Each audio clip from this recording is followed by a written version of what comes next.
Hey everyone, welcome back to BizCraft.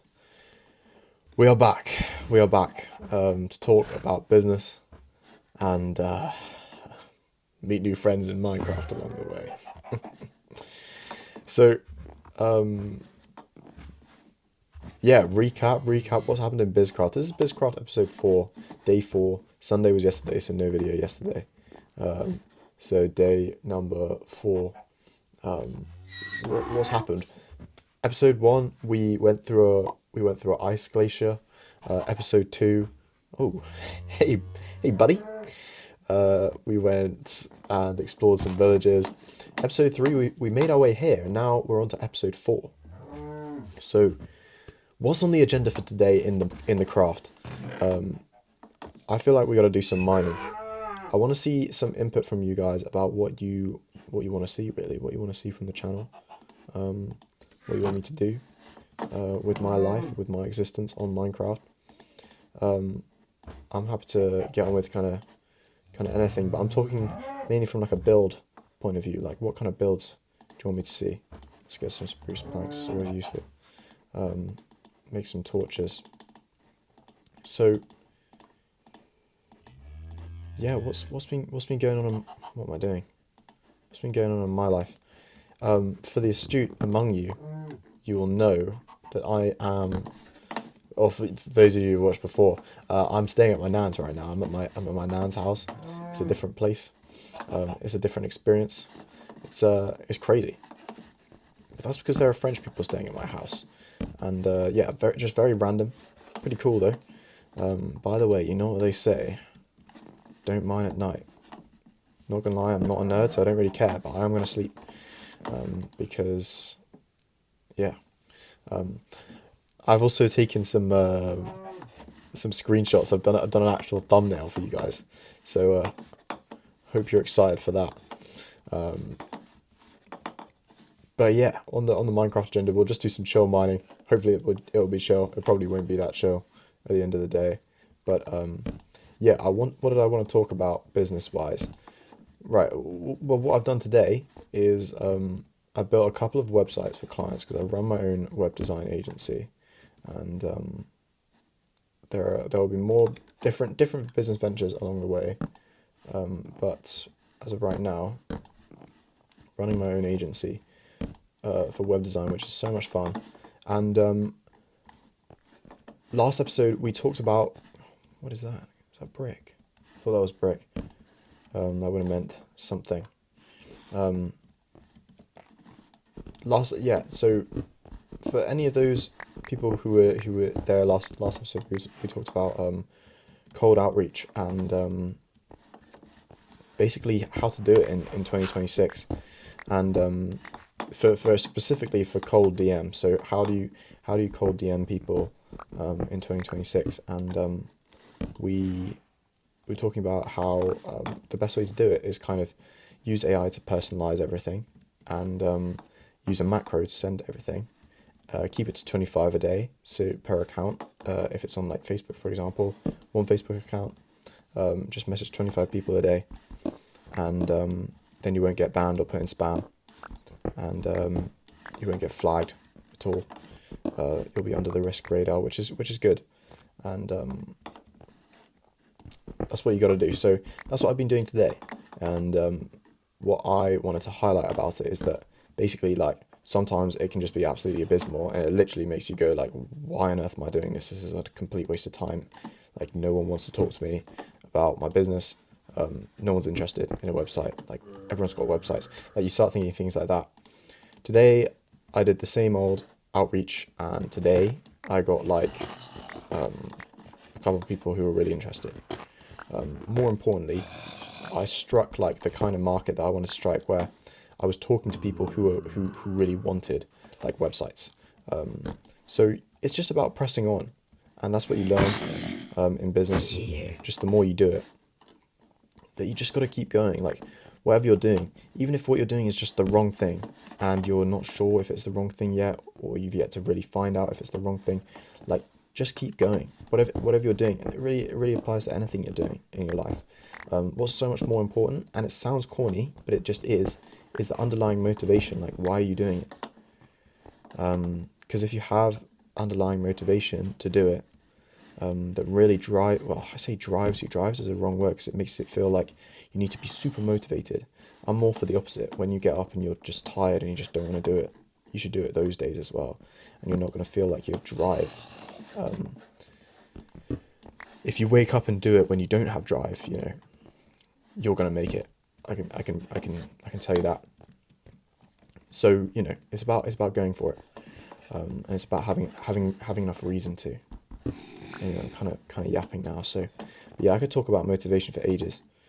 I really like what David Goggins says about it. So I think David Goggins is great, and there isn't kind of a lot of content of his that is kind of misleading, other than the very surface level stuff. So if you say, "Oh, I like David Goggins," but you just like the idea of him shouting at a camera, saying, "Get up, do the thing you need to do," then that's kind of not what he's about.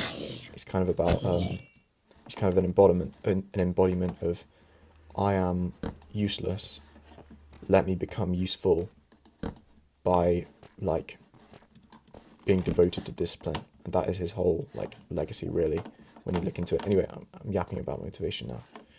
What do I want to talk about business wise today? So we talked about a little bit about cold outreach. Let's switch it up today. I didn't really plan this. Business agenda. And by the way, guys, before I forget, because I will forget, I'd love to know what you guys think should be the overarching point of the series. So what we're doing all this for. So, oh my days. Yeah, Rex. Why, what is BizCraft all about? Is it about I feel like beating the Ender Dragon is kind of boring. But we could do maybe beating the Wither. We could do beating the Ender Dragon, then the Wither, then some other goal that's bigger and not about Minecraft, if that makes sense. Creating something business wise, creating the ultimate business. I don't know, bro. What is the goal? It could be beating the Wither. I wouldn't mind that. But yeah, we could have 3 goals. But I'd love for you guys to kind of outline what you think is a good idea. If you don't, I'll pick one. I'd love to know what you guys think. I can hear the spiders really loud. Yeah, bats, bro. They're so annoying, bro. So,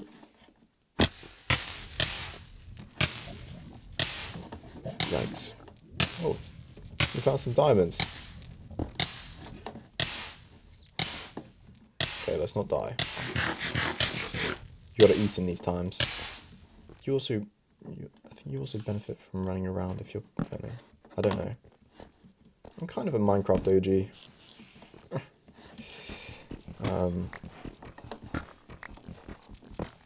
Yeah, so what's the series about? Anyway, yeah, today, what are we going to talk about? How long do I have left? I didn't start the timer. Well, that's just abysmal, isn't it? It's fine. I can actually see. I have about 5.5 minutes left.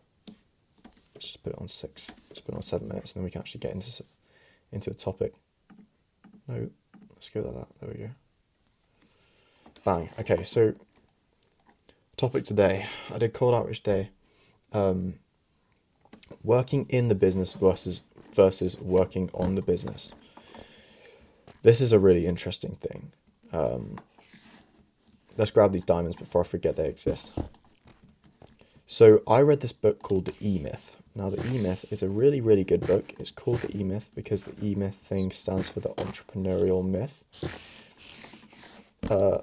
Ali Abdaal, who's a YouTuber, did a video on it. I've read the book though. But Ali Abdaal rightly said in his book that the whole idea of the E-Myth part is kind of only one part of the book. And so maybe it should have been called something different because of that. It's only one part. So the E-Myth is, only one part of the book. But basically the book explains that there's a difference between working in the business and working on the business. So if you have a job and you're an employee of a company. Okay, dude. What am I doing, bro? When I play this game, I watch myself back. I'm like, what am I doing? Because when you're yapping, you don't want to I don't know. I'm just trying to yap right now. So working in the business is like a job. It's like in my job, in my business, it is building websites. It's a lot of iron. It's a lot of iron. That's what you like to see. Building websites, talking to customers. Whoa, loads of iron. Maybe they've changed maybe they changed the generation of ores, because I don't think I've ever seen anything like this.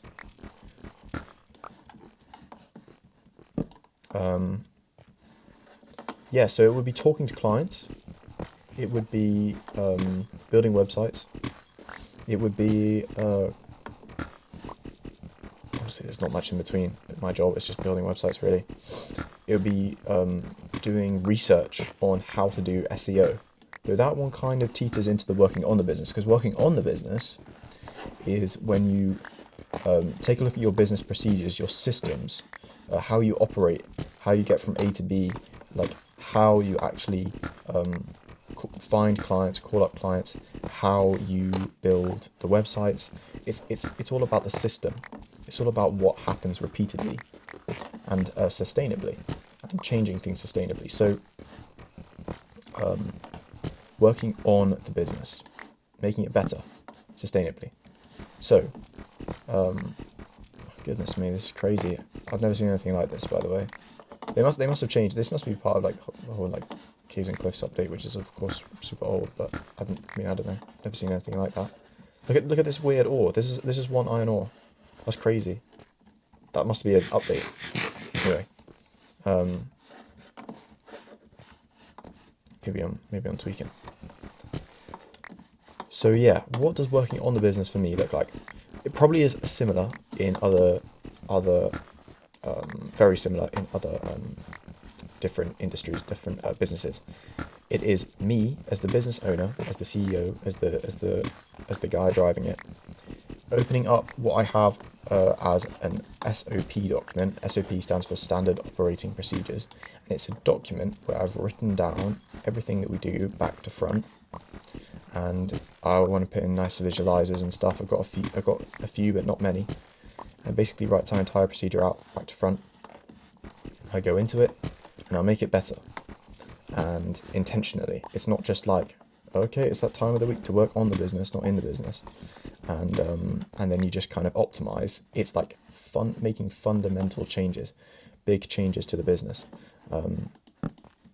So working on the business is huge, and that's what you need to be doing as much of the time as you can. Now, this is it's not really a tangent, it's a different point. It is a really good way of looking at it, and actually makes you realize that this is like working on the business is not just a lesson for business, it's a lesson for life.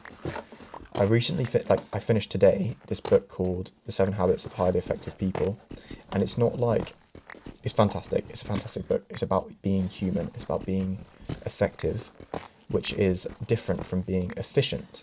So being efficient is doing as much as you can with the resources and in context of the resources and time you have, and being cost efficient, being time efficient.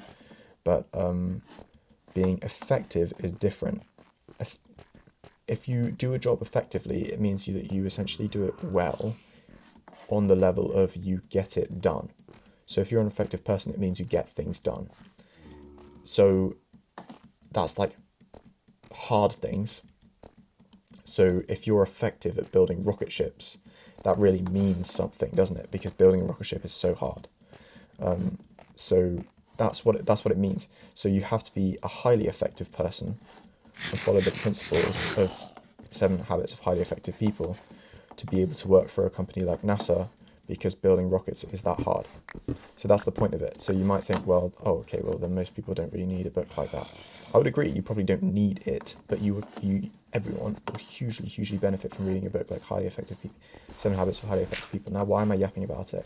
It's no coincidence that this kind of ties into this book that I've read that's amazing and got crowned like book of the century by one like news people or something, by one award. I got self-help book of the century because it came out in 1989, and this book basically explains that what was I going to talk about? Working in the business or on the business? Oh, brother. I had a good point. Not working in the business, on the business. 7 Habits of Highly Effective People. It talks about, but first things first, begin with the end in mind. Be proactive. I can't remember what I was going to say. Oh yeah, yes, I remember.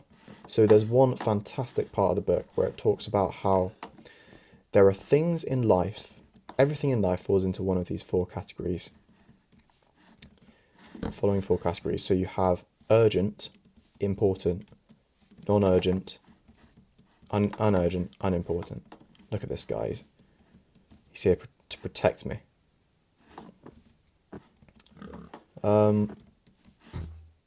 So yeah, we have those 4 quadrants. Now, putty cat. Oh, my bad. Yeah, on camera. I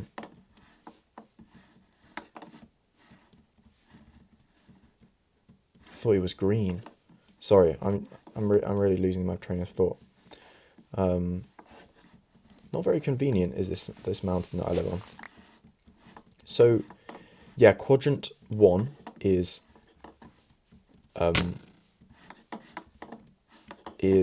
urgent and important. It's very easy to fall into this category, isn't it? Doing things in work and in school that's urgent and important. But there are things which are the most important, which fall into important, non-urgent. You might think, well, no, how does that really work? Anything that is important but not urgent is more important than something that is important and urgent. The reason why is because if something is still important after you take away its urgency, then it's really quite important. We're talking about stuff that is really healthy for you. So working on the business, not in the business. Something that's urgent and important is like an email that's just come in that's asked you to sign a document really quickly, and then if you sign this document, if you sign this like contract thing, then I can send it off to this person, and this person can do this deal. That's great, but what's more important? Like living 10 years. This is gonna sound really weird. I'll tie it up after I say it. What's more important? Signing that one document or living 10 years longer than you would? You might be like, Manny, what the hell are you talking about? It takes like 30 minutes to not sign a document, but it takes 30 minutes to do like your average urgent and busy and important job, but it takes 30 minutes to go for a run every day, right? And then you'll live longer, you'll be happier, you'll have more energy, you'll have done the hard thing for the day, the private victory for the day, and you'll be in a good mood for it. Going for a run is non-urgent but important. So you see what I kind of mean there. It's the same thing about working on the business, not in the business. There's never any urgency about working on the business unless you like something needs to change really fast because like you've gotten some really big turmoil like overnight, like there's been like you've been like sued or something as a company, or some big thing has come in place, so that you just have to make a drastic turn in your company and have to come up with something really smart really quick. Unless that happens, it's not going to be urgent, but it is going to be super important. And so it's like that in business, but it's also like it in life. You have other things. So in business, it's super important to work on the business. It'll make the biggest changes rather than just working in the business and going through this whole loop of insanity and be like, it's fine, tomorrow will be different, tomorrow will be different. Like, you're lying to yourself. It's the same in life. And that is an amazing thing that I've been able to learn at my age just from reading the E-Myth and then reading 7 Habits of Highly Effective People. So yeah, do the things in your life that you know are important but not urgent. And it's the same in your business. Go, oh, anything that you think, oh, I'll get round to it. You're not going to get round to it. Like, you might. If I would say to you, oh, I will get round to it, I probably will get round to it. I'd rather just say, no, I don't, like, I don't see that as a priority, and like dismiss it as entirely, rather than say, no, I won't do it. You know what I mean? Because your word is important for your own sake. So yeah, that's kind of it. I've probably run out of time. Yeah, of course I have. I'm such a yap-tastic yapper. How much iron did we get this episode? We got a good amount of iron. Just a chill, wow. I mean, there you go. Just a chill little mining session for you. Yeah, let me know what you guys want to see. One thing I will be doing is getting a sheep farm. And that's going to be fire. Get a sheep farm, dye the sheep, shear the sheep, build some big woolen things made of wool. And yeah, that'll be unreal. But thank you so much, guys, for watching. Leave in the comments what you want to see, what you want me to do, we need to build a house. That's the thing. So we need to build a house. So let me know what you want me to build the house out of. It could be brick, it could be mud brick, it could be birch, it could be cobblestone. What's it going to be? More importantly, what is it going to be? What am I doing, bro? No one cares what it's made out of. Everyone cares about what it is. What's my house going to be? All right. Thank you, everyone. I could make 1,000 different iron golems. That'd be pretty cool. All right. Hope you guys have a good day. See you tomorrow.